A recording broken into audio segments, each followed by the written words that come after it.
તાલાલા ખાતે પૂર્વ મંત્રી જવાહર ચાવડાનું નિવેદન. લોકલ રોજગારી મુદ્દે અનેક રજૂઆતો મળી રહી છે. આ વિસ્તારમાં ટુરિઝમ બિઝનેસ ખૂબ મોટો છે, છતાંય સ્થાનિકોને ઓછા રાખવામાં આવે છે, જ્યારે બહારના લોકો વધારે પ્રાધાન્ય મળે છે. આવી જ ફરિયાદો અનેક જગ્યાએથી મળી રહી છે. ટૂંક સમયમાં શરૂ થનાર સુગર ફેક્ટરીમાં પણ બહારના લોકોને વધારે રાખવામાં આવ્યાની ફરિયાદ.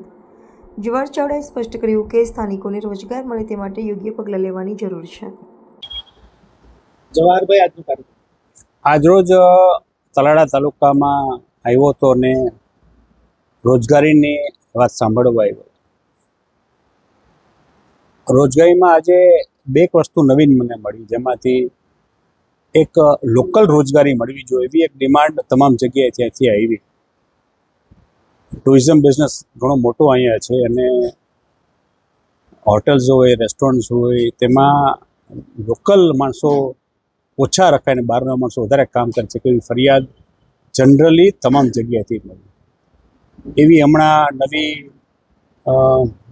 શુગર મિલ જેને પ્રાઇવેટ આપેલી છે, એની ભરતી પ્રક્રિયામાં મારી પાસે ફરિયાદ એવી આવી કે લોકલને બદલે માણસો બહારથી વધારે રાખે છે. ટૂંકમાં બે નવીન ફરિયાદો તાલાળામાં આવેલી છે. બાકી જનરલી વાતો જે આવતી હતી અલગ અલગ જાતની હજી ચાલુ છે મારી પાસે આવવાની. સોમનાથ જિલ્લાના 2 તાલુકા મેં આજે પૂર્ણ કર્યા છે. 4 તાલુકાનું કામ હજી પ્રોસેસ બાકી છે. જુનાગઢના પણ 4 તાલુકા મેં પૂરા કર્યા છે. હું માનું છું હજી આવતા મહિનાની અંદર આખો જિલ્લો, બંને જિલ્લા પૂરા થશે પછી હું માનું છું કે આપણે કહી શકશું કે કઈ જગ્યામાં રોજગારીમાં શું જરૂરિયાત છે, શું ઘટ છે, અથવા ક્યાં સિસ્ટમ સુધારવો તે કહેવાની સ્થિતિમાં આપણે આવી જઈશું. જવાહરભાઈ, ગીર સોમનાથમાં ઘણી બધી કંપનીઓ આવેલી છે અને જે બહારના લોકોને રોજગારી આપવામાં આવી છે તે બાબત એ જ મેં વાત કરી કે જે મને વાત અહીંયા એ જ મળી કે એ બહારથી રોજગારી માણસો આપે છે, એને બહારથી લઈ આવે ને બહાર જ રાખે છે અને એને કારણે લોકલ માણસો રોજગારી મળતી નથી. આ દુઃખ જનરલી જોવા મળ્યું. એક રેસ્ટોરન્ટથી માંડીને ઇન્ડસ્ટ્રી સુધીમાં જોવા મળ્યું છે. જે શુગર મિલ તમે વાત નહીં કરી, હું માનું છું એ પણ સિસ્ટમમાં ફરિયાદીમાં હું દાખલ કરીશ. તમે પાણી ઉલેચું હોય ને તો જ મોટરની કિંમત કરી આવ્યો છે. એ 60 ફૂટથી ડોલો પાયું હોય ને કે એને મોટરની કિંમત ખબર છે, બાકી કિંમત ખબર જ ન પડે. એટલે દુઃખ આ ત્રીજી પેઢી જે આવી એને દુઃખ જોયું જ નથી, જેને કારણે એ વાપરવામાં લાગી ને બધું પૂરું કરી. ચોથી પેઢીએ પૈસો એ જ પૂગે છે જેને મૂળભૂત એ વિચારધારા વિશે પાસ ઓન કરી છે. આ તમામમાં જે આપણા સમૃદ્ધ સમાજ કહેવાય, આપણે વણિક સમાજ કહેવાય, મહાજન સમાજ, વણિક સમાજ, એને મને માણાદરમાં આવતા એ બધા રૂના વેપારીઓ હતા ને તમામ કચ્છના વાણિયાઓ હતા. એટલે એમાં એક વાણિયાની પેટી મારે ત્યાં કામ કરતી અને એ જ્યારે આવે ત્યારે એના દીકરાની સૂચના, તમે ત્યાં મૂળ આપણે ગામડે જવાનું છે, તે 3 દી રહેવાનું, પછી માણાદર જાજે. ને હું ઓલો જોઈ રાખું કે એનો બાપા એના સીધા આવે રાજકોટ પ્લેનમાં, ને ઓલો બોમ્બેથી ગાંધીધામ ઉતરે, એ કચ્છના હતા, ત્યાં એ 2-4 દી પછી આવે.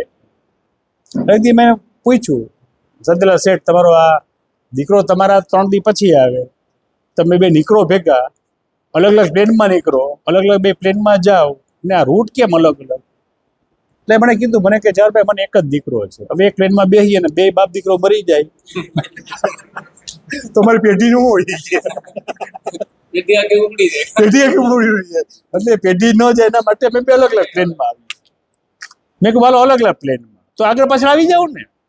ઓલા કચ્છમાં દર વખતે કચ્છમાં મને કે મૂળિયા મારે જોવા મોકલ્યો છું કે મારું મૂળ ગામ કેવું હતું, મારું દુઃખ અમારું શું હતું, કઈ સ્થિતિમાં અમે રહેતા હતા, ક્યાંથી અમે બહાર આવ્યા છીએ. જો આ એ જોઈ જાય ને તો એ મારું સાચવશે. ને જેને કારણે અમારી સમાજની અંદર જે રૂપિયો 4મી, 5મી, 6મી, 7મી, 8મી, 9મી પેઢીએ જે પહોંચ્યો એના પાયામાં અમારો વિચાર છે. અમે એને અમારું દુઃખ બતાવ્યું છે. ને જો તમારા બાળકને તમે દુઃખ બતાવો જ નહીં તો તમારા હાથમાં નથી રહેવાનું. અત્યારે તો આખો સમાજ એવો થઈ ગયો છે.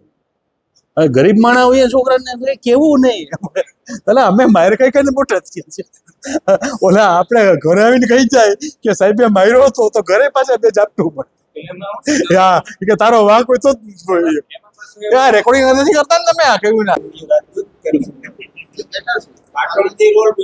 હા